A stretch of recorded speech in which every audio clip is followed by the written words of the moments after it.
Now the third lecture will be definitely we got all of the basic concepts. अब इनको हम apply करते हैं कि पास्ट पेपर्स में क्वेश्चन किस तरीके से आते हैं और हम लोगों ने क्या करना है. Okay, a particle P is moving along a straight line that passes through O. तो पार्टिकल एक स्ट्रेट लाइन में जा रहा था और चलते चलते उसको एक पॉइंट मिला ओ जिससे उसने पास किया. This displacement x metre of P from O at time t greater than zero is given by this thing. तो इसके बाद जो भी वो डिस्प्लेसमेंट कवर करेगा विद रिस्पेक्ट टू टी, उसकी जो इक्वेशन होगी वो होगी x is equals to minus t cube plus 4t² plus 3t प्लस 1. इसे दैट एट टाइम, और ये टी, ये जो इक्वेशन है ये greater than equals to zero पे वैलिड है. ठीक है, time T equals to zero पे वैलिड है, ग्रेटर देन पे zero. Final expression of V in terms of T. तो हमारे पास डिस्प्लेसमेंट है, वी हमने निकालना है, तो we just need to derivate. So D X over D T आ जाएगा, दैट इज़ वी. वो जगह -3t² प्लस 8t प्लस 3. तो ये आपके पास आंसर आ जाएगा. ओके, नेक्स्ट पे चलते हैं. The particle P comes to instantaneous rest. Rest का मतलब होता है कि वेलोसिटी ज़ीरो हो जाना. ठीक है, आप रेस्ट में हैं तो आप क्या होगा, आपका स्पीड ज़ीरो हो जाती है, वेलोसिटी ज़ीरो हो जाती है. तो पार्टिकल चलता चलता आगे गया और एक पॉइंट एक ऐसा आया ए जहाँ पे उसकी वेलोसिटी क्या होगी, ज़ीरो. वो कह रहा है find in meters the distance O A. O से लेके ए तक का डिस्टेंस क्या है, ये हम लोगों ने निकालना है. तो अब ए की जो मेरे पास, देखें सबसे पहली तो बात ये कि स्ट्रेट लाइन में चल रहा था ना, तो ओ से लेके ए तक का डिस्प्लेसमेंट एंड डिस्टेंस ये दोनों सेम होंगे क्योंकि कोई डायरेक्शन तो चेंज हुई नहीं है, से एक ही डायरेक्शन में चल रहे थे, तो डिस्प्लेसमेंट एंड डायरेक्शन दोनों सेम होंगे. अब अगर मुझे ओ से लेके ए तक का डिस्टेंस चाहिए या डिस्प्लेसमेंट चाहिए तो डेफिनेटली मुझे टी का पता होना चाहिए ए के ऊपर कि टाइम क्या था जब वो ए पे था. अगर मेरे पास टी होगा तो मैं इस वाली इक्वेशन में प्लग इन करूंगा and I will get the displacement, और वही उसका डिस्टेंस है. So to find out that T, उन्होंने ये वाली मुझे इन्फॉर्मेशन दी हुई है that the velocity at A is zero. तो मैं यहाँ पे ज़रा जहाँ पे वेलोसिटी की इक्वेशन है वहाँ पे टी को ज़ीरो प्लग इन करके I can get the value of T. सो क्या बनेगा जी, बल्कि इसको थोड़ा सा ज़रा इधर लिख लेते हैं, क्या पता हमारे पास स्पेस कम हो जाए. So zero is equals to -3t² plus 8t plus T. Okay, हम मिड टर्म ब्रेक कर लेते हैं, बल्कि इन सारी चीज़ों को उधर ले आते हैं ताकि मेरे पास जो मेन कोफिशिएंट है वो पॉजिटिव में आ जाए. Okay, what is my product target, 3 into -3 that is -9, और सम क्या होना चाहिए, -8. तो ये आपके पास आएगा 3t² -9t plus T -3 equals to zero. जी, -9 ही आना चाहिए, या एग्जैक्टली. सो 3t -3 प्लस 1 3t, ये I am just doing quadratic की फैक्टराइजेशन. ठीक है, middle term breaking. So I'm having t -3 and 3t plus 1 that must be equals to 0. अब आ जाएगा t -3 equals to 0 या फिर 3t plus 1 equals to 0. So the value of t is 3 and the value of t is -1. t is equals to -1/3. ये तो t सिरे से not recommend हो जाएगा. क्यों? क्योंकि उसने दी हुई है कंडीशन कि हमेशा t क्या होना चाहिए, ग्रेटर दैन 0 होना चाहिए. So we are having the value of t. तो एक पार्ट तो सॉल्व हो गया हमारा कि हमें पता चल गया कि जब थर्ड सेकंड पे वो था तो तब उसकी वेलोसिटी ज़ीरो है, और थर्ड सेकंड पे ही वो ए पे था. अब अगर ओ से ए तक का डिस्टेंस चाहिए तो I just need to plug in t3 in this equation. तो हम यहाँ डाल देते हैं जी. क्या था जी हमारे पास, थोड़ा सा x इक्वल्स टू नेगेटिव, हर जहाँ पे भी t नज़र आ रहा है वहाँ पे मैं क्या डाल रहा हूँ, 3 की वैल्यू, t का स्क्वायर प्लस 3 प्लस 1. ठीक है जी, तो ये आपके पास आ जाएगा 27, 9 4 ज़ा 36 प्लस 9 प्लस 1, तो 3 30 एंड 6, ये आ जाएगा पास 9 प्लस 9, ये 19 आ रहा है जी आपके पास answer. So this is basically the distance from O to A.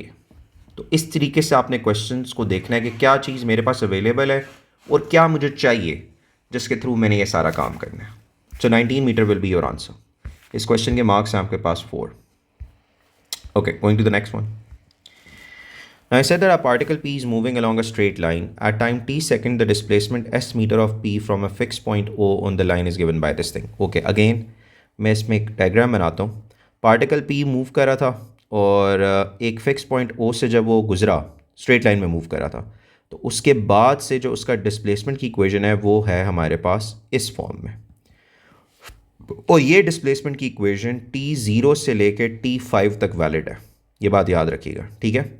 t0 से लेकर t5 तक. अब हमें नहीं पता कि वो किस तरीके से अपनी मूवमेंट कर रहा है, लेकिन मैं जनरल यहाँ मेंशन कर दिया कि टाइम 0 से लेकर टाइम 5 तक. Now I said that at time t second, एक कैपिटल टाइम उसने कर लिया, that must be equals to greater than 0, p comes to instantaneous rest. So instantaneous rest is like what information we are getting from instantaneous rest? The velocity is 0. Find the exact value of t. Exact value का मतलब है कि अगर root form में आ रही है root form में रहने देनी है, अगर फ्रैक्शन में आ रही है तो फ्रैक्शन में रहने देनी है. तो हम क्या करेंगे जी अब? First we'll find out the velocities equation. So D S over D T करेंगे, that will be the velocity. यह आ जाएगा 10t minus 3t squared.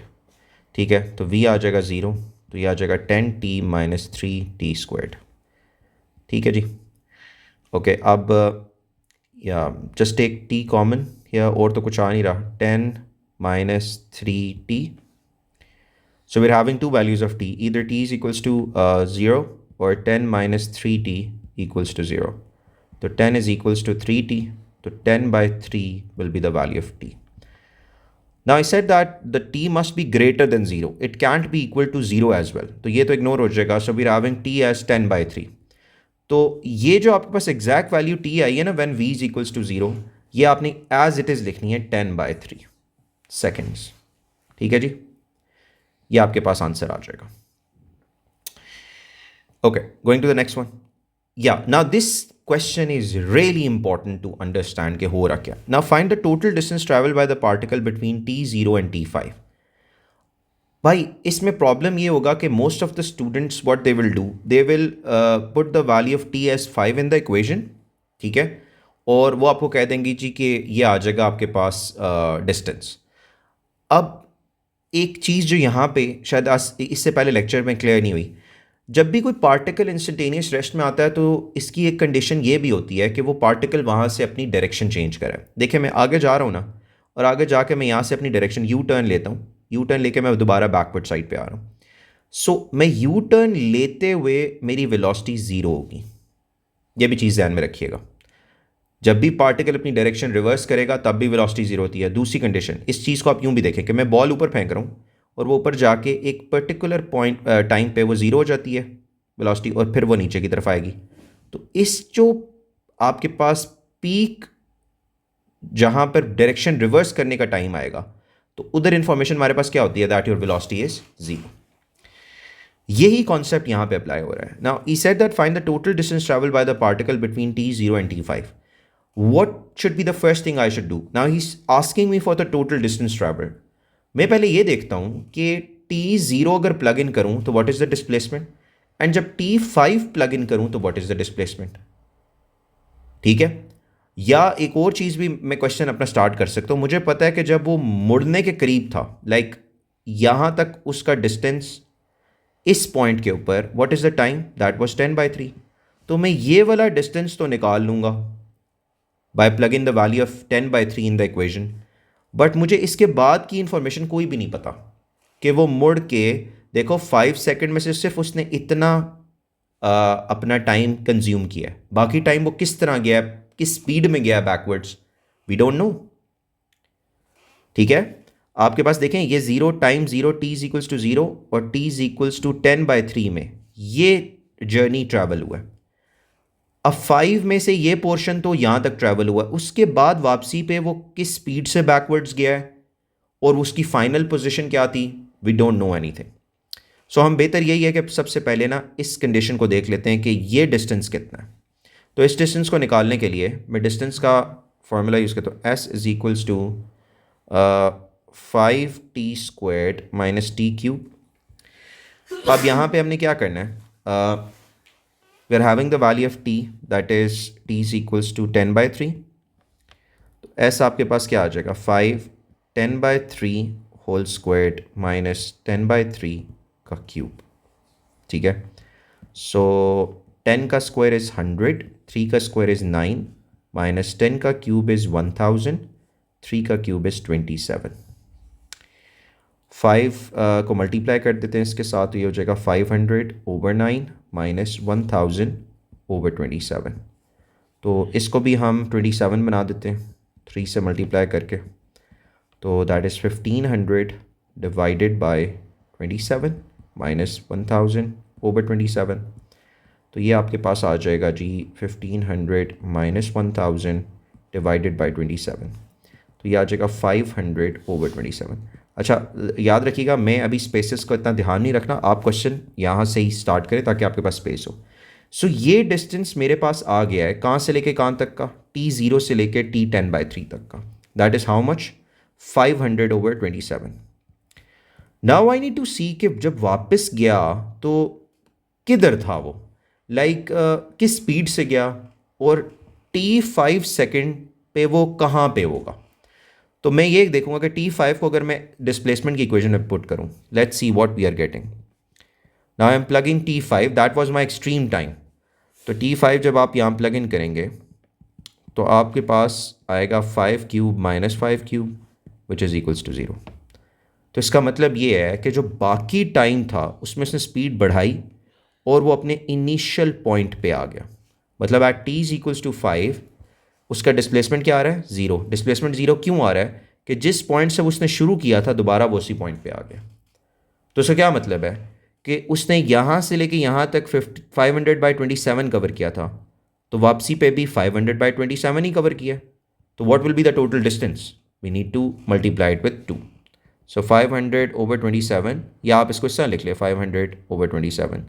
So the denominators are same, आपका ये न्यूमरेटर ऐड अप हो जाता है। So you'll get the value of 1000/27. So this is your whole question. ये सबसे इंपॉर्टेंट क्वेश्चन है समझने के लिए कि हो रहा क्या। वापसी का जो हमारे पास सारा सिलसिला है ना, वो हमें टाइम T5 को प्लग इन करके पता चला कि वो वापसी कहाँ पे था, ठीक है। सो अब नेक्स्ट पे चलते हैं इसमें, या ये वाला भी एक क्वेश्चन हो जाए तो आपका डिस्टेंस वाली चीज़ें काफ़ी क्लियर हो जाएंगी। देखें, a particle P is moving along a straight line at time T must be greater than 0, the displacement x metre of a P from a fix point O on the line is given by this thing. Okay, again बल्कि diagram थोड़ी ऊपर बना लेते हैं, यहाँ से start कर लेते हैं, ये पॉइंट कर लेते हैं O। अब क्या होगा जी कि आपका फिक्स पॉइंट O से ट्रैवल हो रहा है and you are having a displacement given, displacement is given, मुझे दोबारा रीराइट करने की ज़रूरत नहीं है। T greater than and equals to 0 के बाद ये वाली इक्वेशन वैलिड है। एंड कब तक वैलिड है, कोई उसने वो नहीं किया, और उसने कहा K जो है ना यहाँ पे इन टर्म्स ऑफ K जो आ रहा है, this is a constant. Now he has given us some information, he said that when T is equals to 0 P is at point A। तो मैं को यहाँ पॉइंट A लगा लेता हूँ, जब T 0 होगा तो वो पॉइंट A पे होगा। फिर क्या हुआ, when P is at point B on the line P is instantaneously at rest. तो P अगर B पे आगे जाके कहीं होगा जिसका टाइम मुझे नहीं पता, उसकी सिर्फ इन्फॉर्मेशन ये है कि B पे उसकी वेलोसिटी क्या होगी, 0 होगी, क्योंकि वो रेस्ट पे है। गिवन दैट ए बी का जो डिस्टेंस है वो गिवन है 0.9 metres, we need to find out the value of K। हमें K की वैल्यू चाहिए। ओके, सो हम ये करते हैं जी कि सबसे पहले तो ये वाला टाइम ज़रा फाइंड आउट करते हैं, या पहले अपने टारगेट्स सेटल कर लेते हैं। देखें, मेरे पास ये इन्फॉर्मेशन गिवन है ना 0.9 मीटर, तो मैं K ऐसे फाइंड कर सकता हूँ कि मैं ये वाला डिस्टेंस यूटिलाइज करूँगा। इस मतलब मैं अपना जो भी डिस्प्लेसमेंट है उसकी इक्वेशंस बना बना के मैंने ये वाला डिस्टेंस लेना है या ये वाला डिस्प्लेसमेंट देना है 0.9, इसकी इक्वेशन कन्वर्ट करनी है, और फिर उसके बाद K की वैल्यू फाइंड आउट हो सकती है, ठीक है। तो आपने क्या करना है, सबसे पहले हम T की ये वाली वैल्यू निकाल लेते हैं B के ऊपर जो होगी, ये वाली तो वैल्यू गिवन है मुझे, ये वाली वैल्यू हम निकाल लेते हैं। तो उसके लिए मुझे पहले इसको डेरिवेट करना पड़ेगा, V निकालना पड़ेगा। तो V is equals to K is a constant, तो उसका डेरिवेशन 0 होती है, +6 माइनस 4KT, ठीक है जी। ये जो 2K है ना, that will be considered as the coefficient, तो 2K will remain as it is. ये जो ऊपर वाला 2 है ये मल्टीप्लाई होगा 2K के साथ, तो आपके पास 4K आ जाएगा। Okay, now the velocity 0, so 6 minus 4KT। ना ये सारी चीज़ें यहाँ माइनस हो रही है, वहाँ जाके प्लस हो जाएगी। 4k t इक्वल्स टू 6, तो t is equals to 6/4k। ये मेरे पास टाइम आ जाएगा, और टाइम भी आ रहा है इन टर्म्स ऑफ k। तो यहाँ पे मैं टाइम लिख लेता हूँ, that is coming as 6/4k। ठीक है, तो at 6/4k my velocity zero, and what else we are having कि मेरा जो पार्टिकल था वो पॉइंट बी पे था। अब ज़रा गौर से देखें आप, अगर मैं यहाँ से लेके यहाँ तक का डिस्टेंस फाइंड करूँ और फिर यहाँ से लेके यहाँ तक का डिस्टेंस फाइंड करूँ और इन दोनों को आपस में सब्ट्रैक्ट कर दूँ, तो आई विल गेट 0.9। यही बात है ना। लाइक मैं एक इक्वेशन लिखता हूँ, ए बी का जो डिस्टेंस है that must be equals to O B minus O A. यही होना चाहिए ना, ओ बी माइनस ओ ए। अगर ओ बी में से ओ ए निकालूँ तो मेरे पास ए बी आ जाएगा। अब ज़रा आप गौर करें कि हमारे पास ए बी का डिस्टेंस गिवन है दैट इज़ 0.9। ओ बी और ओ ए मैंने निकालना है। So for O B what is the time, that is 6/4k। मतलब अगर ओ से बी तक पहुंचना है तो आपको 6/4k लगेगा। तो आप अपनी इक्वेशन के अंदर 6/4k प्लग इन कर लें। सो मैं ओ बी की यहाँ पे एक हेडिंग डाल रहा हूँ, उसका डिस्प्लेसमेंट हमारे पास आएगा k plus 6/4k minus 2k 6/4k का होल स्क्वायर्ड। तो ये हमारे पास डिस्प्लेसमेंट आ जाएगा इन टर्म्स ऑफ के। थोड़ा सा ज़रा सिंप्लीफाई जहाँ तक हो सकता है वो करते हैं। This is 36/4k minus 2k 36/16k squared. Square इसका हटाया, देखते हैं और क्या हो सकता है। 4 1 ज़ा 4, 4 9 ज़ा 36, 9/k आ जाएगा, माइनस 2 1 ज़ा 2, 2 8 ज़ा 16, k की एक पावर चली जाएगी। एंड 8 के टेबल में 36, 4 2 ज़ा 8, 4 9 ज़ा, तो we are having like 9/2k। ठीक है जी। सो हम इसको एज इट इज़ रखते हैं। सो दिस इज़ द डिस्प्लेसमेंट जो ओ से लेके बी तक का है। अब निकालते हैं ओ से लेके ए तक का। सो ओ से ए तक का, ए में टाइम क्या था, zero. So plugging the value of zero in your main equation. थोड़ा सा ऐसा कर लेते हैं। Okay, so x is equals to k plus 6, 0 minus 2k 0 का स्क्वायर। सो x आ जाएगा k या ओनली k, कॉज ज़ीरो से मल्टीप्लाई होकर ये सारी चीज़ें ख़त्म हो जाएंगी। Okay, now I will plug in the values here. थोड़ा सा इसको साइड पे करते हैं या नीचे ले आएँ, ज़्यादा बेहतर है। नीचे भी हमारे पास जो है ना जगह नहीं है। अच्छा खैर, 0.9 इक्वल्स टू क्या बनेगा आपके पास, k plus 9/k minus 9/2k minus k। ठीक है, ये जो ओ ए है ये आपके पास k है, तो ठीक है, माइनस फार्मूले का माइनस यहाँ लगाया और k यहाँ लगाया। Now k will cancel k, so you are having 0.9 equals to 9/k minus 9/2k। तो 0.9 इक्वल्स टू 2, दोनों तरफ मल्टीप्लाई कराएं आप, 18/2k minus 9/2k। So this will be 0.9 equals to 18 minus 9 over 2k। तो 0.9 into 2k is equals to 9, cross multiply करवा दिया, this will become 1.8k equals to 9। तो k की वैल्यू आ जाएगी 9/1.8। और ये अब आप कैलकुलेटर में प्लग इन करें, लेट्स सी क्या आता है हमारे पास। 9 divided by 1.8 is 5। So the value of k is 5। ये आपका आंसर आ जाएगा। So this is how we need to tackle the distance and displacement वाले क्वेश्चंस। इवन इनके साथ जो वेलोसिटीज़ की इंफॉर्मेशन है उसके थ्रू हम लोगों ने क्या क्या करना होता है, ये सारी चीज़ें।